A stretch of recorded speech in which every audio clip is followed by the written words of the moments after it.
Pak Jokowi harusnya hadiri sidang. Masih ada kesempatan untuk membuktikan. Karena yang dicari dalam pengadilan itu kebenaran material. Datang ke sini. Pak Jokowi ini melanggar. Harusnya dia sebagai korban yang dituduh, harusnya dia melapor. Atau turut serta melapor sebagai saksi pelapor supaya beliau bisa dilibatkan. Ternyata tidak. Jadi ini pengadilan ini hasilnya nanti jangan dipercaya. Walaupun bebas tidak boleh dipercaya lagi. Kenapa? Sudah sempat ditahan berapa bulan dalam melaksanakan hukum publik, hak publik. Demikian, Pak Jokowi tolong hadir, berkesempatan hadir pada beberapa kali lagi. Hadir, bawa ijazah. Kebenaran material warhead, kebenaran yang sesungguh-sungguhnya. Tunjukkan supaya orang warga negara ini bangga. Ternyata presiden punya ijazah asli yang bukan seperti itu dari masyarakat. Demikian, wassalamualaikum warahmatullahi wabarakatuh. Jadikan pembuka. Pak Jokowi tolong perintahkan kepada Mendiknas atau Kepala Dikti atau Rektor UGM untuk memperlihatkan ijazah asli di depan media televisi supaya rakyat Indonesia semua bisa meliput beserta media lainnya. Dan tolong rektor pasti harus ada universitas sebesar UGM, yaitu agenda wisuda pada tahun kelulusan tersebut. Tahun Pak Jokowi lulus, tahun 85. Semua fakultas biasanya satu album. Tidak mungkin tidak ada. Dan tidak mungkin hilang. Ada di Alma-Arsip atau rekan-rekannya. Pasti punya. Saya aja masih punya. Swasta, apalagi negeri. Nah, sekarang baru yang pembukaannya. Sebetulnya, kita balik. Kita tiru gaya Pak Jokowi. Bahwa publik harus tahu bahwa kompetensi pengadilan ini sebetulnya tidak berwenang untuk mengadili Gus Nur, tidak penuhi persyaratan sesuai locus delicti, sesuai KUHP yang berlaku.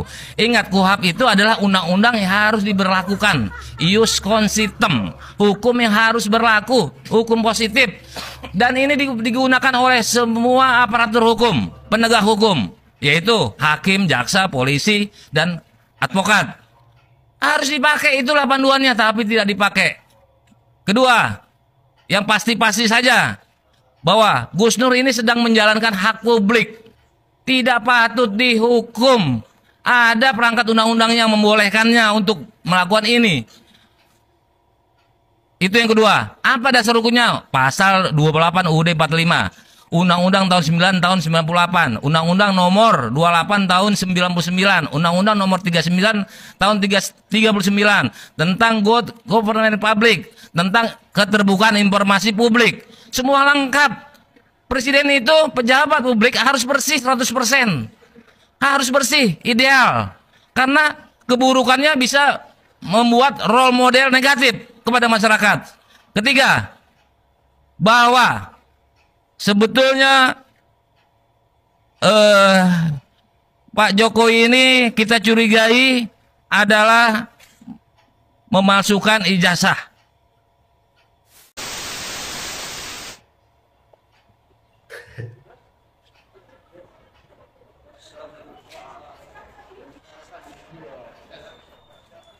Pledoi ada siapa? Berapa halaman itu, Pak? Ya, 200-an lah. Dan unjuk pengacara, Pak? Enggak. Saya sendiri. Sendiri, guys. Ya.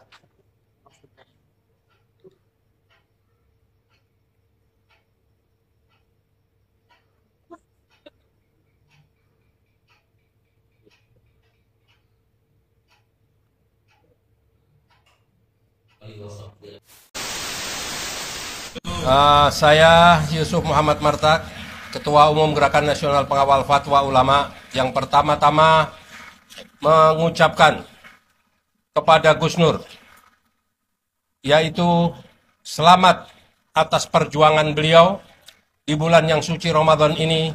Beliau berjuang menegakkan kebenaran dan akan melakukan seluruh perjuangannya melalui mubahala. Tadi sudah dijelaskan oleh pengacara kita tentang apa yang dilakukan Gus Nur malah dibalik. Sebenarnya, kalau seandainya mubahala dianggap itu adalah sebagai penistaan agama, lalu apa artinya tentang mubahala ada di kitab suci Al-Quran? Ini semua mengada-ngada, tapi Gus Nur saya anggap orang yang telah berhasil berjuang menegakkan keadilan, dan insya Allah seandainya beliau tetap didalimi oleh hakim atau jaksa atau pemerintah yang zalim, insya Allah Gus Nur akan dibebaskan oleh Allah Subhanahu wa Ta'ala. Amin. Dan saya memberikan apresiasi yang setinggi-tingginya kepada jajaran pengacara, advokat, dan seluruh partisipan yang ikut di dalam perjuangan Gus Nur. Hingga hari ini, insya Allah, semua amalnya diberikan balasan oleh Allah Subhanahu wa Ta'ala. Amin. Karena mereka bukan melawan hanya jaksa dan hakim, tapi mereka telah melawan kezaliman kekuasaan yang dilakukan secara sewenang-wenang. Hari ini kedatangan saya ingin bahagia seandainya sebagai warga negara bisa melihat ijazah asli. Tapi seandainya saya pulang dari tempat persidangan ini, saya tidak pernah melihat ijazah asli, saya akan menyesal dan saya akan malu di mata bangsa dan di mata dunia internasional, di mana ada seorang pemimpin negara tidak mempunyai ijazah asli atau bahkan memalsukan ijazah di saat melakukan pendaftaran-pendaftaran di dalam pemilihan-pemilihan yang telah berhasil dilakukan. Insya Allah, seandainya Presiden Republik Indonesia, Saudara Jokowi, dalam hal ini bermasalah dengan ijazah, insya Allah pada sidang nantinya bisa membuktikan ijazah aslinya agar tidak membuat kegaduhan. Justru kegaduhan itu berkepanjangan akibat tidak pernah dibuktikannya ijazah yang diharapkan. Insya Allah seluruh pejuang yang hadir pada hari ini mendapat keberkahan dari Allah dan selalu mendapat kesehatan, dan jangan berputus asa. Berjuang bukan untuk mencapai keberhasilan, karena perjuangan itu biarlah anak cucu kita nanti yang merasakannya.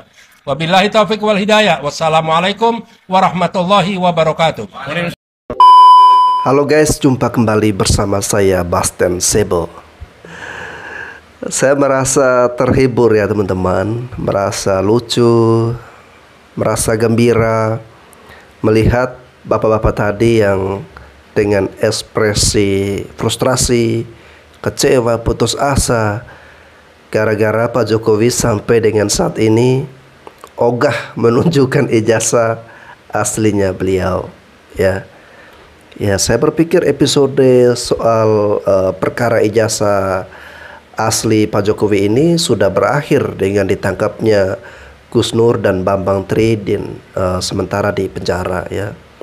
Akan tetapi malah memunculkan lagi figur-figur baru, tokoh-tokoh baru ya. Kemarin beberapa pengacara dari Bambang Tri sudah mengundurkan diri ya.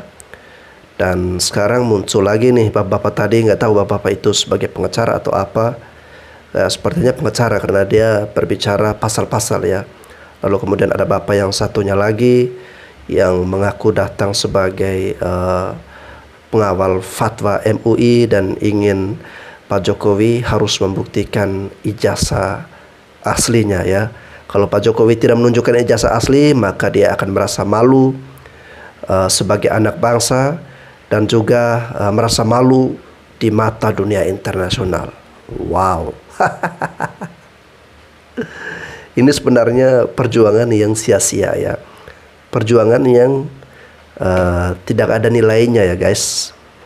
Karena ya percuma saja ya. Mereka sepertinya belum kapok-kapok, tidak bisa merenungkan diri, tidak bisa introspeksi diri, tidak bisa melihat bahwa oh ini Bambang Tri dan Gus Nur ini ya karena gara-gara mereka memperkarakan ijazah Pak Jokowi, akhirnya mereka sendiri yang kena batunya, senjata makan tuan. Tapi rupanya itu tidak disadari oleh mereka ya. Mereka tetap tidak mengendorkan semangat perjuangan mereka ingin memperkarakan ijazah Pak Jokowi. Saya ingin sekali Pak Jokowi ini jangan pernah mau menunjukkan ijazah aslinya ya. Ya mereka yang harus membuktikan apakah ijazah Pak Jokowi itu asli atau tidak, ya mereka yang membuktikan. bukan Pak Jokowi yang menunjukkan ijazahnya, ya. Ya sama misalnya saya mempunyai kerbau 1 ekor, lalu kerbau saya ini dimaling atau dicuri oleh orang yang saya duga itu adalah Bambang Tri, ya. Dan untuk diproses hukum Bambang Tri ini baik di kepolisian dan juga di sidang pengadilan, saya harus membawa bukti-buktinya, ya. Jadi tidak asal saya menuduh orang tetapi saya tidak mempunyai bukti, ya.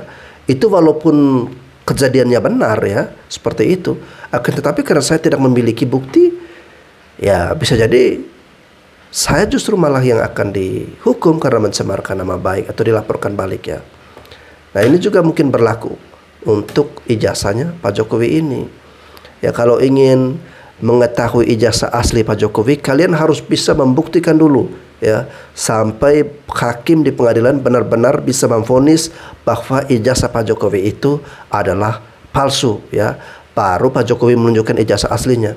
Akan tetapi kalau belum ada vonis seperti itu, kalian belum membuktikan bahwa ijazah Pak Jokowi itu palsu, ya, maka selama itu Pak Jokowi tidak perlu menunjukkan ijazah aslinya. Dan pesan saya untuk bapak-bapak ini, ya, daripada mengurusi hal-hal yang sebenarnya itu sia-sia, hal-hal yang tidak bernilai, bermanfaat, langkah baiknya bapak-bapak ini menggunakan energinya, menggunakan tenaga dan pemikirannya untuk kemajuan bangsa dan negara, ya. Bukan untuk hal-hal yang seperti ini. Ini tidak produktif dan tidak bermanfaat. Oke teman-teman, terima kasih. Sampai jumpa lagi.